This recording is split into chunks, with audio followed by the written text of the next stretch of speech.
Hello friends, welcome to the success Kendra. Friends देखिए, आज इस वीडियो में हम लोग बिहार पुलिस कांस्टेबल की जो भर्ती 2023 में 21,391 पदों पर आई हुई है, उसके लिए जो एडिटोरिया का नया प्रैक्टिस बुक आया हुआ है, यहाँ पर आप देख सकते हैं एडिटोरिया बिहार पुलिस।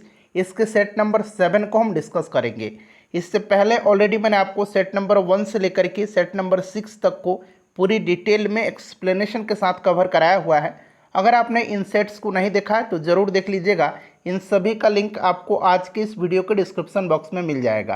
फ्रेंड्स, अगर आप चैनल पर पहली बार विजिट कर रहे हैं और बिहार पुलिस की बेहतरीन तरीके से तैयारी करना चाहते हैं तो आप चैनल को सब्सक्राइब कर लीजिए और जो बेल आइकन है, घंटी का निशान है, उसको ज़रूर दबा लीजिएगा, ताकि जब भी बिहार पुलिस भर्ती 2023 से संबंधित कोई भी इंपॉर्टेंट वीडियो अपलोड किया जाए तो उसका नोटिफिकेशन सबसे पहले आपके पास पहुँच जाए। तो चलिए फ्रेंड्स, बिना देरी किए हुए सेशन आज के स्टार्ट करते हैं। पहले प्लीज़ फ्रेंड्स एक बार सेशन को लाइक कर दीजिए और जब सेशन समाप्त हो जाएगा इसको पूरा देख लीजिएगा, तो इसे कम से कम एक ग्रुप में ज़रूर ही शेयर कर दीजिएगा।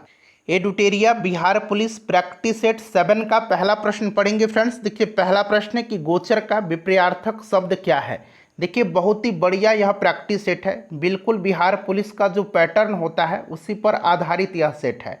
इस सेट को पूरा लगाइएगा आप, और सेट लगाने के बाद वीडियो के एंड में अपना स्कोर ज़रूर कमेंट करके बताइएगा। जो भी मैं एक्सप्लेन करूंगा उसको ध्यान से सुनिएगा। इससे क्या होगा कि एक प्रश्न के साथ साथ आपके 2 से 3 प्रश्न जो हैं कवर होते चलेंगे। देखिए, गोचर का विपरीतार्थक शब्द जो होगा ये आपका अगोचर हो जाएगा। अगोचर मतलब जिसका अनुभव इंद्रियों द्वारा न हो सके उसे अगोचर, या इसको एक और नाम से जाना जाता है, इसको अति इंद्रिय भी कहा जाता है। तो अगोचर या अति इंद्रिय ध्यान रखिएगा। Clear, option A right answer हो जाएगा। उदय का विलोम शब्द कौन सा है, तो ये भली भांति आपको पता है कि उदय का विलोम शब्द जो होगा ये आपका अस्त हो जाएगा। ऑप्शन बी राइट आंसर हो जाएगा। मरकट का पर्यायवाची शब्द है। देखिए, मरकट का मतलब होता है बंदर। बंदर का अगर आपसे पर्यायवाची शब्द पूछा जाएगा तो याद रखेंगे एक मरकट हो जाएगा। उसके बाद कपीस होता है, यहाँ मैं लिख देता हूँ कपीस, कपी, वानर, वानर ये हटा लीजिए, वानर। उसके बाद शाखा मृग, शाखा मृग भी बंदर का पर्यायवाची शब्द है। उसके बाद कीस, ठीक है, तो याद रखेंगे बंदर का पर्यायवाची शब्द मरकट, कपीस, कपी, वानर, शाखा मृग और कीस। ठीक है, ये ध्यान रखेंगे आप। ऑप्शन डी राइट आंसर हो जाएगा। चलिए, उसके बाद देखिएगा कि माता पिता में कौन सा समास है। इससे पहले मैंने जितने भी एडिटोरिया बिहार पुलिस का सेट कराया हुआ है उसको आप ज़रूर देख लीजिएगा। सभी का लिंक डिस्क्रिप्शन बॉक्स में आपको मिल जाएगा। माता पिता में जो है यह द्वंद्व समास है। उसके बाद देखिए क्वेश्चन नंबर 5 है कि जयशंकर प्रसाद की कामायनी किस प्रकार की काव्य है। देखिए फ्रेंड्स, बिहार पुलिस में देखिए CSBC जो है ये Bihar police constable, Bihar fireman, Bihar forest guard, Bihar मद्य निषेध, इन सब का एग्जाम कंडक्ट करवाती है। तो CSBC के द्वारा जितने भी प्रीवियस ईयर में प्रश्न पूछे गए हैं उनको मैं आपको सब्जेक्ट वाइज कवर करवाने वाला हूं। हिस्ट्री का अलग, पॉलिटी का अलग, ज्योग्राफी का अलग, साइंस का अलग, हिंदी का अलग और अंग्रेजी का भी अलग वीडियो में उस पर काम चल रहा है। जल्द ही मैं आपके सामने लेकर के उपस्थित होऊंगा। चैनल को आप सिर्फ सब्सक्राइब करके बेल आइकन को दबा लीजिए ताकि वीडियो के नोटिफिकेशन सबसे पहले आपके पास पहुंच जाए। देखिए, जयशंकर प्रसाद की कामायनी किस प्रकार की काव्य है, तो आपको याद रखना है कामायनी किसकी रचना है, तो ये जयशंकर प्रसाद की। और छायावादी युग के ये कवि हैं, मैंने आपको बताया है, यह महाकाव्य हो जाएगा। Option number C right answer हो जाएगा। संस्कृति शब्द का विशेषण इसमें से क्या हो जाएगा, तो सांस्कृतिक हो जाएगा। Option number C right answer हो जाएगा। देखिए, गंगा स्तुति कविता के कवि कौन हैं। गंगा स्तुति कविता के कवि जो हैं ये विद्यापति जी हैं। विद्यापति को मैथिल कोकिल कहा जाता है और इनकी रचनाएं याद रखेंगे, मैं बता रहा हूं आपको, कीर्ति लता। ये पूछा जाता है कि कीर्ति लता किनकी रचना है, तो याद रखेंगे ये विद्यापति जी की है। उसके बाद कीर्ति पताका, यहाँ मैं लिखता हूँ कीर्ति पताका, ये भी जो है किनकी रचना है, तो विद्यापति की रचना है। और पदावली, ठीक है, पदावली जो है यह भी विद्यापति की रचना है। तो ये एटलीस्ट आप 4 नाम याद रखेंगे, गंगा स्तुति, कीर्ति लता, कीर्ति पताका और पदावली। ठीक है, चलो उसके बाद देखिएगा कि निम्नलिखित में शुद्ध वाक्य का चयन करें। इसमें से शुद्ध वाक्य आपको बताना है कि इसमें से शुद्ध कौन सा है। तो देखिए, इसमें से शुद्ध जो है, मेरे कमीज में 4 बटनें हैं। ठीक है, तो ये ऑप्शन नंबर यहाँ पर देखेंगे तो ऑप्शन आपका सी हो जाएगा। नेक्स्ट क्वेश्चन है कि जिसे जीता ना जा सके, वाक्यांश के लिए एक शब्द क्या होगा? तो उसके लिए एक शब्द जो होगा यह आपका अजेय हो जाएगा, option number C. Next question है फ्रेंड्स, एक बार प्लीज़ प्लीज़ वीडियो को लाइक कर दीजिए। देखिए इससे पता चलता है कि वीडियो आपको कैसी लग रही है। लाइक बिल्कुल फ्री है, कोई भी आपका पैसा नहीं लगेगा। इससे मुझे मोटिवेशन मिलता है वीडियो बनाने के लिए। तो प्लीज़ वीडियो को ज़्यादा से ज़्यादा लाइक करें और ज़्यादा से ज़्यादा इसको ग्रुप में शेयर करिएगा। देखिए यहाँ पर है मुहावरा है ये, अटका बनिया दे उधार। ठीक है, इसका अर्थ आपको बताना है। तो ये आपका हो जाएगा बेचारगी में कष्ट सहना, ऑप्शन नंबर सी। अब यहाँ से अंग्रेजी का प्रश्न है, choose the nearest meaning of the word obligatory. Obligatory का मतलब क्या होता है? तो इसका मतलब होता है अनिवार्य। ठीक है, तो अनिवार्य यानी कि यहाँ पर रिक्वायर्ड हो जाएगा इसका नियरेस्ट मीनिंग। उसके बाद कि choose the opposite meaning of the word accord. Accord का मतलब सहमति होता है और इसका अपोजिट आपको बताना है, तो ये डिस्कॉर्ड हो जाएगा। चलिए क्वेश्चन नंबर 12 के बाद 13 कर लेंगे। देखिए फ्रेंड्स, क्वेश्चन नंबर 13 है यहाँ, fill in the blanks with the suitable word. He is too, खाली स्थान देगा टू बी डिसीव्ड। डिसीव्ड का मतलब होता है धोखा देना। ठीक है, तो यहाँ पर हो जाएगा he is too intelligent to be deceived. ठीक है, वह इतना बुद्धिमान है कि उसे धोखा नहीं दिया जा सकता है। देखिए choose the appropriate substitute for the word. यहाँ बोल्ड फ्रेज लिखा गया, ये बोल्ड यहाँ पर किया गया ना, इसी का। None of the guest were sitting in the ceremony. तो यहाँ पर हो जाएगा आपका, यहाँ पर वाज सिटिंग हो जाएगा। ठीक है, वेयर सिटिंग की जगह पर वाज सिटिंग हो जाएगा। चलिए नेक्स्ट क्वेश्चन है हमारा कि फिल इन द ब्लैंक से are not these slums a disgrace, खाली स्थान दिया गया है टू सिविक अथॉरिटीज़। तो यहाँ पर क्या हो जाएगा? तो फ्रेंड्स ये आपका 4 हो जाएगा, disgrace for the civic authorities. ठीक है, चलिए अगला प्रश्न है हमारा क्वेश्चन नंबर 16 कह रहा है यहाँ पर, इसको आपको पढ़ना है 16 से 18 तक में। इसको पढ़ करके इस यहाँ पर जो दिया गया है ये, और यहाँ पर आंसर देना है। देखिए the human skeleton system is, तो यहाँ पर आप जब इसको पढ़ेंगे तो यहाँ पर आपको मिल जाएगा कि the human skeleton system is a structure made of bones, it's very strong. तो यहीं पर दिया गया है, नीचे आप देखेंगे ऑप्शन में, तो flexible, strong, very form, normal क्या होगा? तो ये स्ट्रॉन्ग हो जाएगा। इसको जब आप पढ़ लेंगे ना तो आसानी से इसका आंसर दे दीजिएगा। How many ways are there to determine the age of children. तो इसमें जो है राइट आंसर इसका हो जाएगा कितना? तो इसका जो करेक्ट आंसर हो जाएगा फ्रेंड्स ये आपका 3 हो जाएगा। ठीक है, यहाँ पर जब आप पढ़ेंगे पीडीएफ में निश्चिंत रहिए, जैसे ही पूरा 10 सेट कंप्लीट हो जाएगा पीडीएफ आपको टेलीग्राम पर मैं दे दूंगा। टेलीग्राम का लिंक डिस्क्रिप्शन में मिलेगा, आप टेलीग्राम से जुड़ जाइए। ठीक है, चलिए क्वेश्चन नंबर 18 कर लेंगे यहाँ से कि choose the correct passive voice of the following sentence. My mother is cooking food, क्या होगा इसका? बताइए राइट आंसर। तो ये हो जाएगा food is being cooked bye my mother, option A right answer इसका हो जाएगा। ठीक है फ्रेंड्स, चलिए आगे बढ़ेंगे। नेक्स्ट क्वेश्चन कर लेंगे हम लोग क्वेश्चन नंबर 19 कि fill in the blanks with suitable word.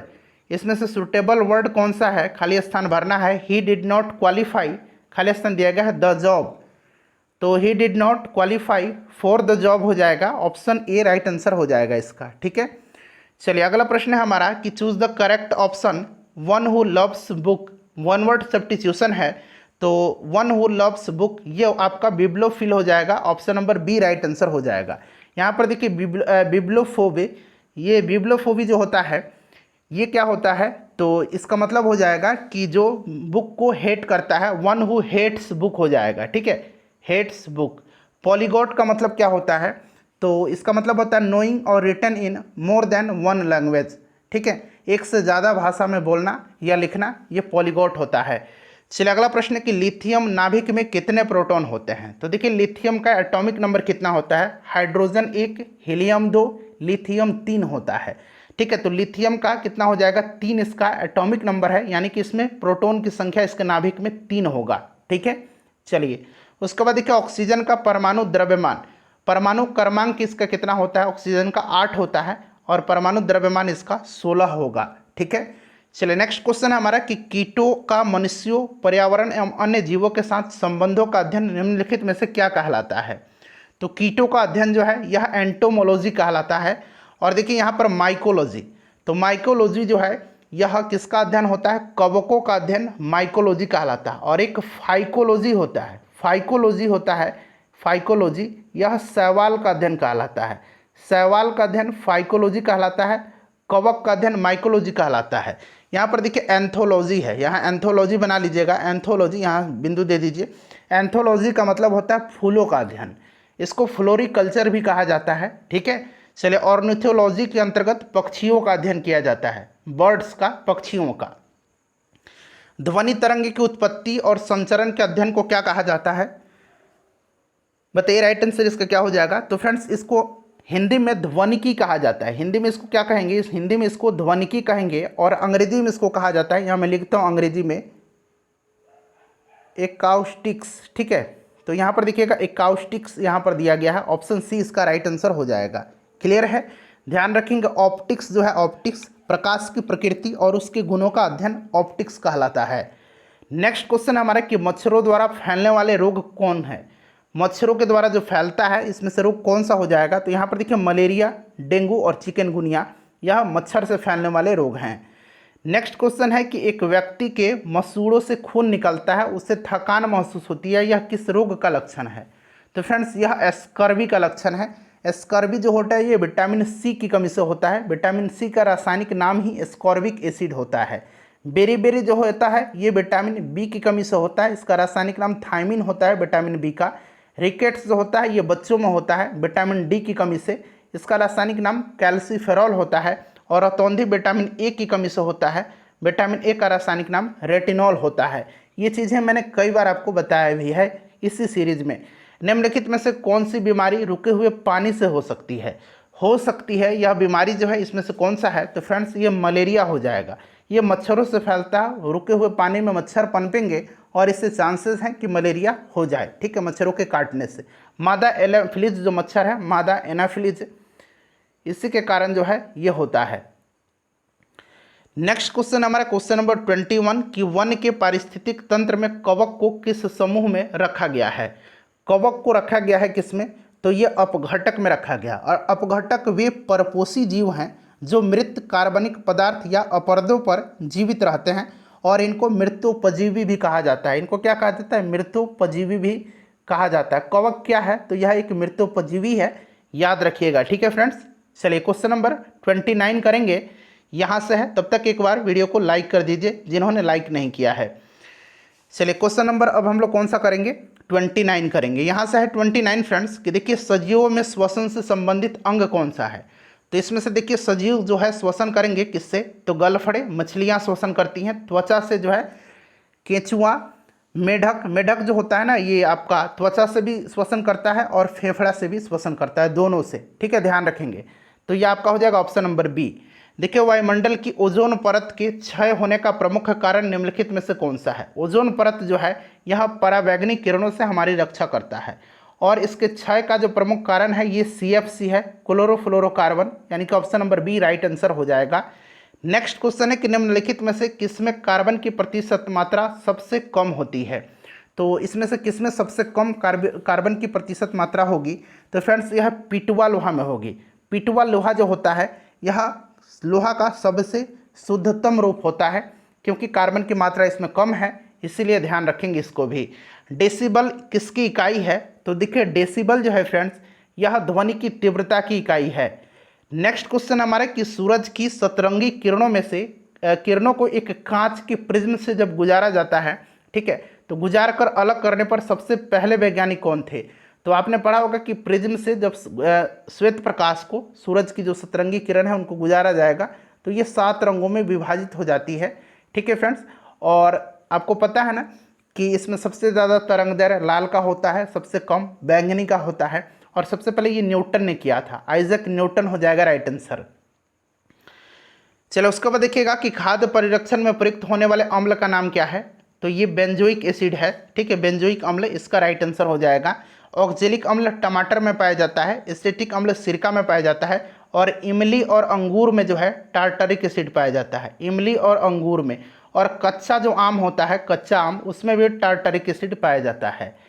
Next question हमारा कि साधारणतया खाने में प्रयुक्त होने वाला नमक सोडियम क्लोराइड होता है, ठीक है, इस चीज़ को आप ध्यान रखेंगे।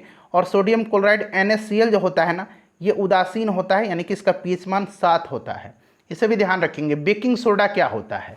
तो देखिए बेकिंग सोडा को कहा जाता है क्या, खाने वाला सोडा कहा जाता है, ठीक है। और बेकिंग सोडा होता है sodium bicarbonate. Baking soda NaHCO3 इसका फॉर्मूला होता है, सोडियम बाइकार्बोनेट, ठीक है फ्रेंड्स। चलिए आगे बढ़ेंगे, नेक्स्ट क्वेश्चन कर लेंगे कि नींबू के जो रस है उसका pH मान का अनुमान कितना होता है। तो देखिए जो pH स्केल होता है उसे 7 से अधिक जो होता है ये आपका क्षारीय होगा और 7 से कम अम्लीय होगा।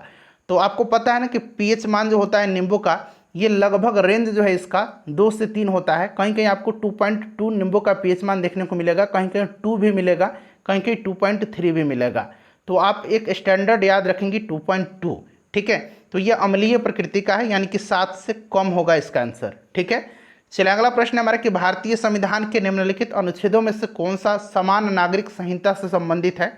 समान नागरिक संहिता जो है इससे संबंधित कौन सा है? तो फ्रेंड्स यह जो है अनुच्छेद 44 है। यह नीति निर्देशक सिद्धांत के अंतर्गत है, अनुच्छेद 44, ध्यान रखिएगा आप। चलिए उसके बाद देखिए हड़प्पा सभ्यता के निम्नलिखित में से किसमें जल संरक्षण के साक्ष्य मिले हैं। तो आपको याद है ना कि हड़प्पा सभ्यता में उन्नत जल प्रबंधन प्रणाली का साक्ष्य जो है ये कहाँ से मिला है? तो फ्रेंड्स ये धौलावीरा से। धौलावीरा गुजरात राज्य में है। लोकलेखा समिति के सदस्य निम्नलिखित होते हैं, सही उत्तर देना है आपको। तो लोकलेखा समिति में टोटल 22 सदस्य होते हैं, 15 लोकसभा से और 7 जो होते हैं ये राज्यसभा से होते हैं। तो 15 लोकसभा और 7 राज्यसभा, टोटल योग इसका 22, ठीक है, ध्यान रखिएगा। 39 के बाद अब हम लोग 40 नंबर कर लेंगे कि मुंगेर निम्नलिखित में से किसकी राजधानी थी। देखिए मुंगेर जो राजधानी थी ये किसकी राजधानी थी? तो ध्यान रखेंगे फ्रेंड्स, ये राजधानी जो थी ये मीर कासिम की राजधानी थी। मीर कासिम ने राजधानी को मुर्शिदाबाद से मुंगेर लेकर के आया था। पहले जो थी बंगाल के जो नवाब थे उनकी राजधानी जो हुआ करती थी सबसे पहले जो है ये ढाका में थी। ढाका से लेकर के मुर्शिदाबाद आया था मुर्शीद कुली खान ने, और मुर्शिदाबाद से मुंगेर राजधानी लिया था मीर कासिम ने। भगवान बुद्ध का जन्म लुम्बिनी में हुआ था। ये चीज़ आपको पता है कि भगवान बुद्ध का जन्म 563 ईसा पूर्व में कपिलवस्तु के लुम्बिनी में हुआ था। और वर्तमान में लुम्बिनी कहाँ है? तो याद रखेंगे ये नेपाल में है। नेक्स्ट क्वेश्चन है महात्मा गांधी कब भारतीय राष्ट्रीय कांग्रेस के अध्यक्ष बने थे? तो इन्होंने केवल एक बार ही अध्यक्षता किया था, 1924 के बेलगाम अधिवेशन में। अगला प्रश्न कि निम्नलिखित में से किसे लोकनायक कहा जाता है? तो लोकनायक कहा जाता है जयप्रकाश नारायण को। और लोकमान्य की उपाधि बाल गंगाधर तिलक को दी गई, लोकमान्य की उपाधि, ठीक है। और लोकनायक कहा जाता है जयप्रकाश नारायण जी को। देखिए वह मुगल सम्राट जिसका 2 बार राज्याभिषेक हुआ था वह कौन था? तो फ्रेंड्स वह कौन था? तो औरंगजेब था। औरंगजेब ने आनन फानन में अपनी पहली बार राज्याभिषेक जो है 31 जुलाई 1658 को करवाया था। और दूसरी बार जब वह देवराई की घाटी का जो युद्ध हुआ था, दारा सिकोह को जब हरा दिया था, तो ये 5 जून 1659 को करवाया था, ठीक है। 2 बार करवाया था औरंगजेब। नेक्स्ट क्वेश्चन हमारा कि गौतम बुद्ध के संवादों की भाषा क्या थी? तो इन्होंने अपना अधिकतर उपदेश जो है ये पाली भाषा में दिए हैं। पाली राइट आंसर हो जाएगा इसका। अगला प्रश्न है हमारा कि राजस्व में रैयतवाड़ी प्रयोग का आरंभ किसके द्वारा किया गया था? तो रैयतवाड़ी व्यवस्था जो है यह मद्रास, मुंबई और असम के क्षेत्रों में लागू की गई थी। और सबसे पहले मद्रास प्रेसिडेंसी के बारामहल जिले में ये सबसे पहले लागू की गई थी। राइट आंसर इसका थॉमस मुनरो हो जाएगा, ऑप्शन बी। इसमें से देखिए ब्रिक्स का कौन सा देश जो है सदस्य नहीं है? तो ब्रिक्स में देखिए ब्राज़ील है, रसिया है, इंडिया है, चाइना है और साउथ अफ्रीका है। इसमें से ब्रिटेन नहीं है, ऑप्शन सी राइट आंसर हो जाएगा। ब्रिक्स का गठन जो है ये 2009 में हुआ था, ठीक है, 2009 में हुआ था, ध्यान रखेंगे। और सबसे आखिरी में इसमें साउथ अफ्रीका जुड़ा था, ठीक है। पहले ये ब्रिक था केवल, फिर इसमें जब साउथ अफ्रीका जुड़ गया तो ये ब्रिक्स बन गया, ठीक है। चलिए उसके बाद देखिए श्रीलंका का राष्ट्रीय प्रतीक जो है क्या है? तो श्रीलंका का फ्लैग आपने देखा है ना, सोने का शेर, बीच में शेर का चित्र बना हुआ है। निमारी किसकी एक नस्ल है? निमारी जो है ये गाय की नस्ल है, ठीक है फ्रेंड्स। चलो उसके बाद देखिए उदयपुर वन्यजीव अभ्यारण्य कहाँ पर स्थित है? तो कई बार मैंने आपको बताया हुआ है कि उदयपुर वन्यजीव अभ्यारण्य जो है ये बिहार में है, और बिहार में पश्चिम चंपारण जिला में है। Valmiki tiger reserve, Valmiki national park, Sarayaman झील ये पश्चिम चंपारण जिला में है। नेक्स्ट क्वेश्चन है कि राष्ट्रीय गीत वंदे मातरम किसने लिखा है? वंदे मातरम बंकिम चंद्र चटर्जी की है और ये राष्ट्रीय गीत है। राष्ट्रगान जो है, राष्ट्रगान ये जनगण मन है, रविंद्रनाथ टैगोर ने लिखा है। सबको ध्यान रखिएगा, वंदे मातरम को पहली बार 1896 के कलकत्ता अधिवेशन में गाया गया था और जनगण मन को 1911 के कलकत्ता अधिवेशन में पहली बार गाया गया था। अगला प्रश्न है मेरे, भारतीय राष्ट्रीय कांग्रेस के कौन से अधिवेशन के अध्यक्ष गांधी जी थे? तो मैंने आपको बताया था 1924 के बेलगाम अधिवेशन की अध्यक्षता गांधी जी ने किया था। नेक्स्ट है हमारा, यहाँ पर देख लीजिएगा कि सम्राट अशोक के पिता कौन थे? तो अशोक का पिता का नाम जो था ये बिंदुसार था। ध्यान रखेंगे, बिंदुसार, बिंदुसार, ठीक है, बिंबिसार नहीं, यहाँ बिंबिसार भी दिया गया है। ये हर्यंक वंश का था और बिंदुसार मौर्य वंश का, ठीक है, चंद्रगुप्त मौर्य का पुत्र बिंदुसार और बिंदुसार का पुत्र अशोक। चलिए क्वेश्चन नंबर अब हम लोग 54 कर लेंगे, यहाँ से है 54 नंबर। देखिए क्वेश्चन नंबर 54 है फ्रेंड्स हमारा कि दिल्ली सल्तनत के किस शासक को गुलाम का गुलाम कहा जाता है? तो गुलाम का गुलाम जो है ये इल्तुतमिश को कहा जाता है, ठीक है, क्योंकि यह कुतुबुद्दीन ऐबक का गुलाम था और कुतुबुद्दीन ऐबक जो था यह मोहम्मद गोरी का गुलाम था, तो यह गुलाम का गुलाम है, ठीक है, इल्तुतमिश। चलिए अगला प्रश्न है कि कौन सा एक भू आवेशित यूरोपीय देश नहीं है? ध्यान रखना यूरोपीय देश नहीं है पूछा गया है। तो इसमें से देखेंगे तो अजरबैजान जो है ये यूरोपीय देश नहीं है, ठीक है, ये एशिया में आता है अजरबैजान। एशिया के जो भू आवेशित लैंडलॉक्ड कंट्री हैं ये कौन कौन से हैं? तो ये अफगानिस्तान है, नेपाल है, भूटान है, उसके बाद Kazakhstan, Azerbaijan, Turkmenistan, Uzbekistan, Kyrgyzstan, Tajikistan, ये सारे लैंडलॉक्ड कंट्री हैं, ध्यान रखिएगा। चलिए अगला प्रश्न है कि तिरंगबाजी निम्न में से किस देश के राष्ट्रीय खेल का नाम है? तिरंगबाजी जो है यह राष्ट्रीय खेल है भूटान का, ठीक है, भूटान का है। अगला प्रश्न हमारा कि निम्नलिखित में से कौन सा जैव निम्नीकरणीय है? जैव निम्नीकरणीय इसमें से कौन सा है? तो ये रबर है, जैव निम्नीकरणीय, ठीक है। चलिए उसके बाद देखिए पॉलीथीन, प्लास्टिक, ये जैव अनिम्नीकरणीय है, ठीक है। चलो उसके बाद देखिए जनसंख्या नियंत्रण निम्न में से किस सूची का विषय है? जनसंख्या नियंत्रण, परिवार कल्याण, मापतौल, शिक्षा, वन्य जीवों और पक्षियों का संरक्षण, ये सभी जो है समवर्ती सूची का विषय है। अगला प्रश्न है कि निम्नलिखित में से कौन सी एक पंचायती राज संस्था है? तो पंचायती राज संस्था इसमें से जो है जिला परिषद है या जिला पंचायत कहिए, ऑप्शन सी राइट आंसर हो जाएगा। अगला प्रश्न हमारा कि चचनामा मूल रूप से एक अरबी कृति का फारसी में अनुवाद है, निम्नलिखित में से किसके द्वारा किया गया था? तो ये किया गया था मोहम्मद अली बिन अबू बकर कूफी के द्वारा, ऑप्शन बी राइट आंसर इसका हो जाएगा। नेक्स्ट क्वेश्चन हमारा क्वेश्चन नंबर 61 है कि दिल्ली पर आक्रमण करने वाला प्रथम पेशवा कौन था? तो ये पहला पेशवा जो था ये बाजीराव प्रथम था।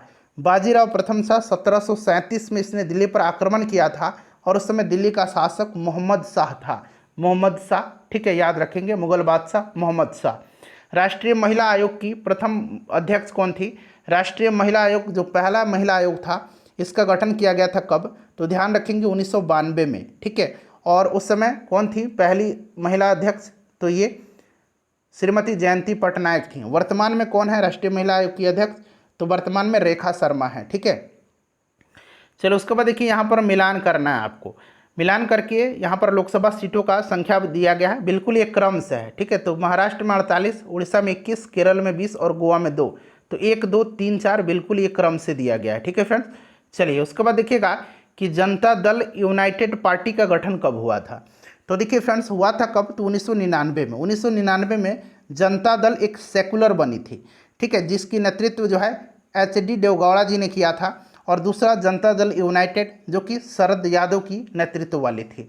तो 1999 इसका राइट आंसर हो जाएगा। हालांकि 2003 में इसका फिर से गठन हुआ था, लेकिन 1999 इसका राइट आंसर होगा। चलिए क्वेश्चन नंबर 65 कर लेंगे। क्वेश्चन नंबर 65 है कि बिहार में संपूर्ण क्रांति का नेतृत्व निम्नलिखित में से किसने किया था? तो संपूर्ण क्रांति का नेतृत्व जयप्रकाश नारायण जी ने किया था। निम्न संस्थाओं में कौन असहयोग आंदोलन के दौरान स्थापित की गई थी होगा, ठीक है। तो यहाँ पर जो है काशी विद्यापीठ किया गया था, गुजरात विद्यापीठ और जामिया मिलिया, ठीक है। काशी विद्यापीठ की स्थापना जो है 1921 में किया गया था। जामिया और ये गुजरात विद्यापीठ है, इसकी स्थापना अक्टूबर 1920 में किया गया था। और असहयोग आंदोलन स्टार्ट हुआ था 1 अगस्त 1920 को, तो इसके बाद ही किया गया था, ठीक है। काशी हिंदू विश्वविद्यालय की स्थापना जो है ये कब किया गया था? तो ये 1916 में किया गया था। तो राइट आंसर 1, 2 और 3 हो जाएगा, तो ऑप्शन नंबर सी इसका करेक्ट आंसर हो जाएगा। चलिए निम्नलिखित में से किसने वर्नाक्यूलर प्रेस एक्ट का प्रवर्तन किया था? प्रेस एक्ट लाया था वर्नाक्यूलर किसने? तो लॉर्ड लिटन ने लाया था। कब? तो 1878 में। और 1882 में इसको निरस्त किसने किया था? तो लॉर्ड रिपन ने किया था। इसको भी आप ध्यान रखिएगा। चलिए उसके बाद देखिएगा कि हंटर कमीशन की रिपोर्ट में विकास पर विशेष जोर दिया गया था। तो हंटर कमीशन का रिपोर्ट जो था, हंटर कमीशन का गठन 1882 में लॉर्ड रिपन ने किया था। ठीक है, राइट आंसर इसका प्राथमिक शिक्षा हो जाएगा। चलिए उसके बाद देखिए सिंधु नदी अरब सागर में गिरती है, इसका उद्गम स्थल है। सिंधु नदी का जो उद्गम स्थल है यह आपका कैलाश हिमानी के मानसरोवर झील के निकट है।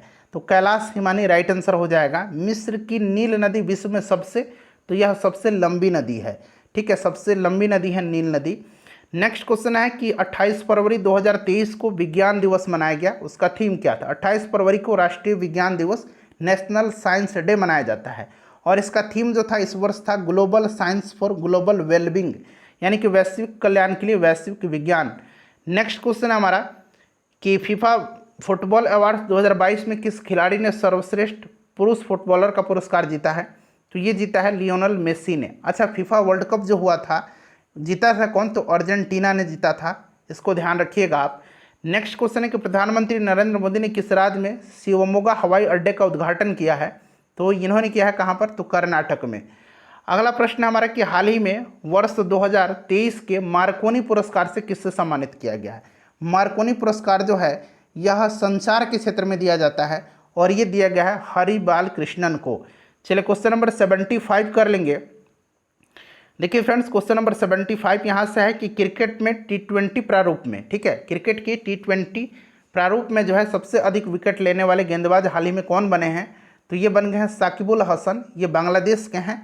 भारतीय सेना ने पहली मध्यम दूरी की सतह से हवा में मार करने वाली मिसाइल MRSAM, इसका फुल फॉर्म क्या होगा? MSRAM का, तो इसका फुल फॉर्म जो होगा ये मीडियम रेंज, देखिए medium range surface to air missile, यानी कि मध्यम दूरी की सतह से हवा में मार करने वाली मिसाइल। इसका नाम पूछा गया है कि इसका नाम क्या है? इसका नाम जो है, इसका नाम याद रखेंगे, इसका नाम जो है अब्र है। ठीक है, अब्र, तो इस तरह से अंग्रेजी में अब्रा है, अब्र। ठीक है, चलो उसके बाद देखिए किस शहर ने एशिया के सबसे बड़े life sciences and health care convention bio Asia के 20वें संस्करण की मेजबानी किया है? तो ये किसने किया है? तो फ्रेंड्स ये किया है हैदराबाद ने। अगला प्रश्न हमारा कि एक्सरसाइज डेजर्ट फ्लैग 8वां संस्करण था, इसका अभ्यास में भाग लेने के लिए भारतीय वायुसेना की टुकड़ी किस देश पहुंची? तो इसका आयोजन किया गया था डेजर्ट फ्लैग का, कहाँ पर? तो यूएई में किया गया था। बहुराष्ट्रीय अभ्यास है यह। देखिए किस फिल्म ने 6वें Hollywood critics association film awards में सर्वश्रेष्ठ अंतर्राष्ट्रीय फिल्म का पुरस्कार जीता है? तो ये RRR ने जीता है। अगला प्रश्न हमारा कि 7 वर्षीय प्रिंस जिग्मे नामग्याल वांगचुक किस देश के पहले डिजिटल नागरिक बने हैं? तो ये हैं भूटान के प्रिंस हैं, ये इनका नाम है जिग्मे नामग्याल वांगचुक, ये उस देश के पहले डिजिटल नागरिक बने हैं। उसके बाद देखिएगा कि किस राज्य में भारत उज्बेकिस्तान द्विवार्षिक सैन्य अभ्यास दस्तलिक 2023 का आयोजन किया गया? देखिए दस्तलिक याद रखेंगे, ये भारत और उज्बेकिस्तान के बीच का सैन्य अभ्यास है। इसका आयोजन किया गया है कहाँ पर? तो उत्तराखंड में। उसके बाद अगला प्रश्न कि अंतर्राष्ट्रीय क्रिकेट में सबसे तेज 25,000 रन बनाने वाले दुनिया के सबसे पहले बल्लेबाज कौन बने हैं? तो फ्रेंड्स ये बन गए हैं विराट कोहली। चलो उसके बाद देखिएगा 83 से लेकर के 100 तक में मैथ के प्रश्न हैं, मैं फटाफट इनका आंसर आपको बता देता हूँ। ठीक है, ऑप्शन डी इसका राइट आंसर हो जाएगा। तब तक क्या करिए कि आप 82 प्रश्नों में से अपना स्कोर बताइए कि कितने प्रश्नों का आंसर आपने सही दिया है। ऑप्शन डी हो जाएगा। 84 का राइट आंसर जो है ये 7 हो जाएगा। जल्दी हम लोग कर देते हैं, तब तक स्कोर बताइए। वीडियो को लाइक कर दीजिएगा और वीडियो को शेयर कर दीजिएगा। ठीक है, 85 डेज हो जाएगा। चलो उसके बाद 86 नंबर क्वेश्चन है, यहाँ से 86 का जो करेक्ट आंसर हो जाएगा फ्रेंड्स यह आपका हो जाएगा 11:21। 87 का राइट आंसर हो जाएगा आपका 60। उसके बाद देखिए 88 का जो करेक्ट आंसर हो जाएगा वो आपका कितना हो जाएगा? 88 का करेक्ट आंसर इसमें 2 हो जाएगा। देखिए यहाँ पर देखिए x + 1/x = 2 है, तो यहाँ x को देखिए अगर हम मान लेते हैं कि 1 है तो यहाँ पर 1 फिर 1 का बटा नीचे x को हमने 1 माना है, तो देखिए ये इतना 2 हो जाएगा ना। इसका मतलब क्या होगा? 1 + 1 यानी कि 2, यानी कि हमने जो x का वैल्यू 1 माना है वो बिल्कुल सही है। उसी तरह से यहाँ हम x की जगह 1 लिखेंगे, पावर 25 है, फिर यहाँ पर 1 यहाँ और पावर 21, तो ये भी उतना ही हो जाएगा, 1 + 1 यानी कि 2 इसका राइट आंसर हो जाएगा। चलिए 89 का करेक्ट आंसर देख लीजिएगा, यह आपका 800 रुपया हो जाएगा। 90 का जो करेक्ट आंसर हो जाएगा फ्रेंड्स, 90 का ये 6 किलोमीटर हो जाएगा। 91 का करेक्ट आंसर देख लीजिए, 91 का हो जाएगा 5:12। 92 का राइट आंसर जो हो जाएगा ये आपका 10 वर्ष हो जाएगा। मैथ को एक बार आप लोग सॉल्व कर लीजिएगा। 93 का right answer option number A हो जाएगा। चलिए उसके बाद नेक्स्ट क्वेश्चन करेंगे यहाँ से 94 नंबर। देखिए क्वेश्चन 94 है। 94 का जो राइट आंसर होगा वो आपका आ जाएगा 54 किलोमीटर प्रति घंटा हो जाएगा। उसके बाद देखिएगा कि इसमें 95 का जो राइट आंसर हो जाएगा वो आपका हो जाएगा प्रचंड धारा। ठीक है, चलिए उसके बाद देखिएगा 96 का जो करेक्ट आंसर हो जाएगा 96 का वो आपका पत्नी हो जाएगा। 97 का जो राइट आंसर हो जाएगा वो आपका हो जाएगा 53। 98 का देख लीजिएगा, इसमें से लुप्त संख्या आपको बताना है। इसका राइट आंसर हो जाएगा 98 का 77। ठीक है, कितना हो जाएगा 77 हो जाएगा। चलिए उसके बाद देखिएगा 99 का जो करेक्ट आंसर हो जाएगा वो आपका हो जाएगा इसमें से ऑप्शन नंबर ए। ठीक है, ये वाला जो डायग्राम है ये हो जाएगा। और 100 का जो राइट आंसर हो जाएगा फ्रेंड्स ये आपका हो जाएगा 10 किलोमीटर। वीडियो को लाइक कर दीजिए और इसको शेयर कर दीजिए।